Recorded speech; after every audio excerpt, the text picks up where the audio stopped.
Hello and welcome back to my channel, and if you're new to my channel, I wholeheartedly welcome you. Today guys, we're going to talk about cognitive difficulties. That's right, cognitive difficulties. And according to the dictionary and the medical professionals, cognitive difficulties is one when a person has problems remembering, they have problems with learning new things, they have problems with concentrating and making decisions. These are things that we do on a regular. It affects your life.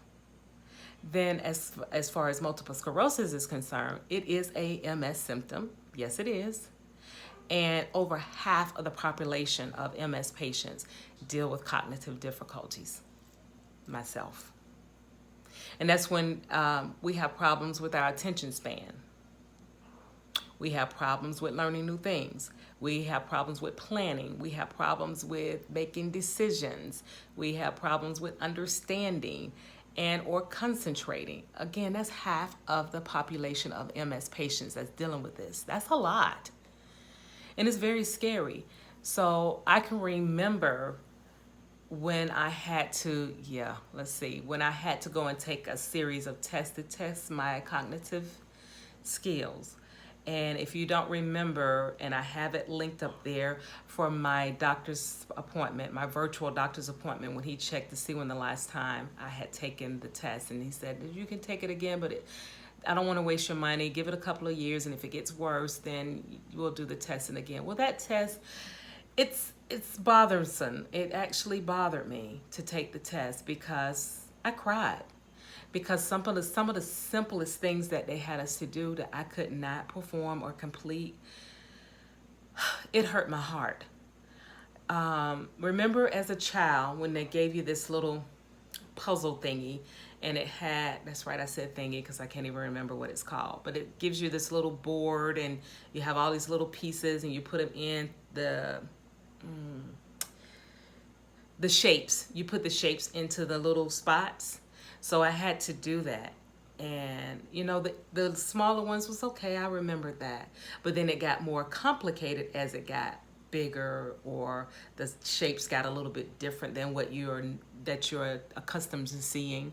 And I couldn't get it to work. And it got to the point where I really just literally slapped the game off the table. I was so upset. It hurt my heart. I could not believe something as simple as that. I could not get it. And I'm not one to let things defeat me, but that defeated the hell out of me. So then they said, okay, we're gonna give you 3 words. And I didn't know what they were doing, so they gave me 3 words. And it was like, I don't know what the words were, so I'm just gonna make something up now. Cake, pie, and cookie. And then they went on, they were really simple words too. And then we went on with the exercises, and we were doing things, we were talking, we were doing math problems. Yeah, math problems was another one. So they did math problems, basic math problems. Then they did where you had to write something like, Susie ran to the store and came back with a gallon of milk, some butter, and a list of things. So I'm like, you're saying, you know, you're hearing and you're reading all these things, right? So then we had to, I had to count change. And they would give you a question like, Susie had a $100 bill. She went to the store and she spent $5.78. And what would her change be? And I'm sitting there, you couldn't use a calculator. You couldn't do the little stick numbers. And I'm sitting there like, trying to figure it out in my mind. And I'm sitting there like, oh no, this is affecting my coins. If I cannot tell you how much money to give you back, that's affecting my coins. That's affecting my bank account. I need to know this. And it bothered me. It really bothered me that I was like, ooh, I couldn't remember that. And I remember an instance, I went into the bank and I had to, I cashed a check. Because the company I work for, this is before they did the direct deposit things and the cash apps and all that other stuff.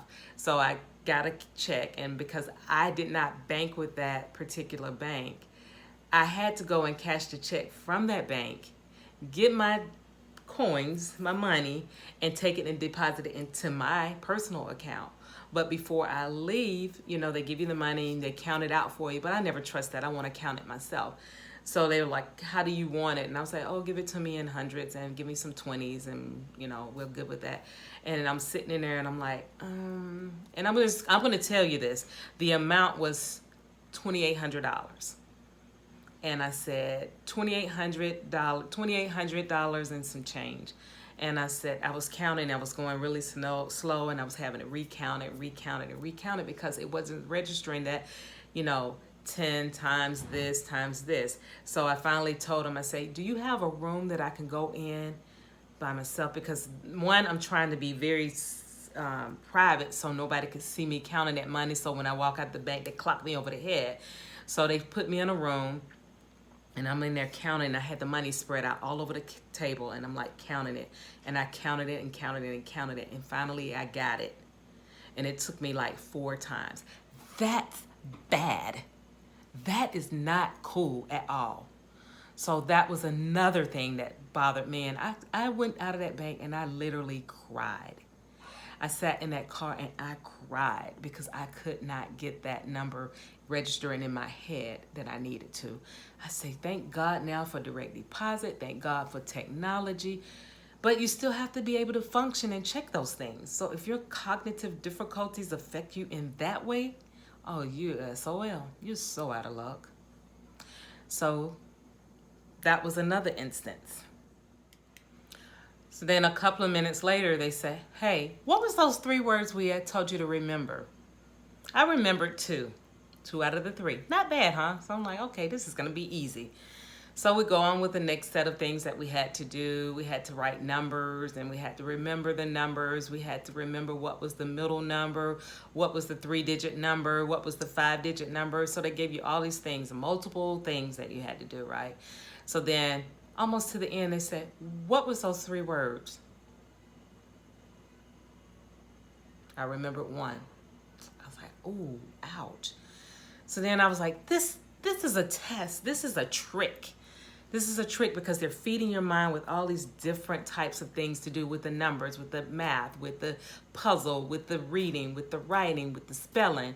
And I think they're tricking you, but your mind, your brain is to be set to function with those things going on. You're supposed to be able to remember because just think about it, in the real world, you're dealing with driving to and from work. You're dealing with coworkers. You're dealing with family. You're dealing with a host of things. And you're still supposed to remember. It's okay to have a one-off where you forget to turn off the light, for instance. But to forget major things like what's in your bank account or things like that, that's big. So the testing went on, and by the end of the test, I couldn't remember any other words, none of them. And of course I cried, I got mad because I'm like, why is this happening to me? This should not happen to me. I'm a smart cookie. Why is this happening? So we go on into the next phase of things, and then the testing came back. And then the second year that I had to do it, which was the last time that I did it, it showed that my cognitive level was not as bad as I thought it was, but it had not improved. So it was just stable. And again, with being having cognitive difficulties, things just don't pan out. It doesn't. I'm a type of person that I have a lot on my plate and I think I can handle it all. And then I'm like, I forgot something. I forgot to do something. So I have to write everything down. And it actually brings me back to with one of my managers back in the day. He was like, write it down, and he would give the Post-it notes and have Post-it notes everywhere. And I was like, why do you use these Post-it notes? This is stupid. You don't need them. He's like, you need to write it down, write it down. I was like, oh, I'm young, I ain't gonna forget nothing. Fast forward, MS kicks in, and I need to write everything down. My husband's always telling me, write it down, write it down, write it. It's like, who's gonna remind me where I wrote it down at? Put it in your smartphone. That's what you got the smartphone for. Put it in the phone. Write it down, write it down. So as I catch myself now saying that the same things that my boss turned friend, we talk, and he used to say it all the time. Never trust your mind. Always write it down. And yeah, he's not kidding. Write it down, because I will forget it. Now, another thing that bothers me, that it has affected me in my career, because I was in the mortgage industry for well over like 25, 30 years. And to originate a loan, to process a loan, to be an outside salesperson with loans, I could do it like that. I can underwrite, I can process an FHA loan in my sleep. I can originate a loan just like that. I could underwrite a loan. But when MS kicked in, that was a problem. That was a problem. Something I had done for over 25 years, I could not remember. Then I had to try and focus on doing other things. So I decided I wanted to go back to school because this bothered me. And I said, I got to learn more about the medicine, about the medication, about the medicine, about medical. So I ended up going to school to be a registered nurse. Got all the way through. And then I was starting to take tests. Test time.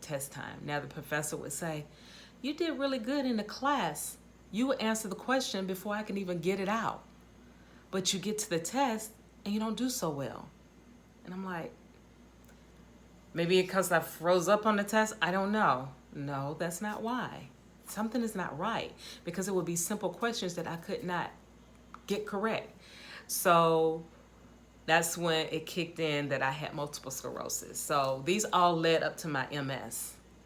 And when I found out that it was MS, I was like, Jesus, if you get me through this and where I can get this testing done so that I can not waste my degree, I would be so much thankful. So it was hard. It was a struggle. I had the extra time to take it, and on and on and on. So I got through with that. I got through it. But I don't feel comfortable with going out dealing with patients right now, because I don't want to, that's somebody's life is in my hand, and I cannot do that to them. So I put that away. So what I do now, it still affects my life, because cognitive difficulty still affects my life, because I am one of my difficulties as far as planning and remembering things and learning new things is speech. I have a problem with my speech. I have a problem with remembering words. Something as simple as saying the word ability. To even spell it, to even remember it. A lot of people, when you talk to me, if you know me and you talk to me and I'm in the middle of a conversation and I will forget the word that I want to say that fits into that sentence, I'm the one that's like, MS moment, MS moment, MS moment, MS moment, and it'll come to me, such as the word ability. I used to have the to do everything. I had the and I say, when I remember it, I'll come back to you. That would be my speech. When I remember it, I'll come back to you. And people's like, well, you're just getting older. No, it has nothing to do with it. Nothing. Because I'm not 90 years old, right? So, and out of the blue, we're talking, and I say, ability. That was the word I was trying to remember. Ability. So it affects my life, because I am now an ambassador for multiple sclerosis, and I do a lot of public speaking. So if I don't write it down and have it up on the screen so that I can read it, now I don't just read it line for line or the PowerPoint line for line, but I do look up. As you can tell when I'm doing my videos, I look down, I look up, because I have to write it down. I'm not going to remember it. I have to write it down. Never trust your mind. Always write it down. So guys, that's just the stem of the cognitive difficulties that I deal with on a daily. And I would like for you to join me on Wednesday, October the 14th at 7:30 p.m. Eastern Standard Time. We're going to talk about cognitive difficulties, and not so much with just MS patients, but for anybody that's dealing with cognitive difficulties. Come on out and join me so that we can talk about this. See if we have some tools that we can use to try and solidify this problem. So let's get together on Wednesday, October the 14th at 7:30 p.m. Eastern Standard Time, and let's have a conversation about this. Let's help each other out. If you know somebody that knows somebody that's having those problems, tell them to come on out and join. I don't bite. I love everybody. So come on out for me on Wednesday. I'd love to see you guys there. Again, thank you for viewing the video. Review the full video. Leave me that genuine comment. Then thumbs me up and share me out, because sharing is caring. Then go down below and subscribe to the channel, and go right next door and click that notification bell so that you can be notified of all of my videos when they are uploaded. I want to thank you again for coming. See you next time. Love you long time. Bye-bye now.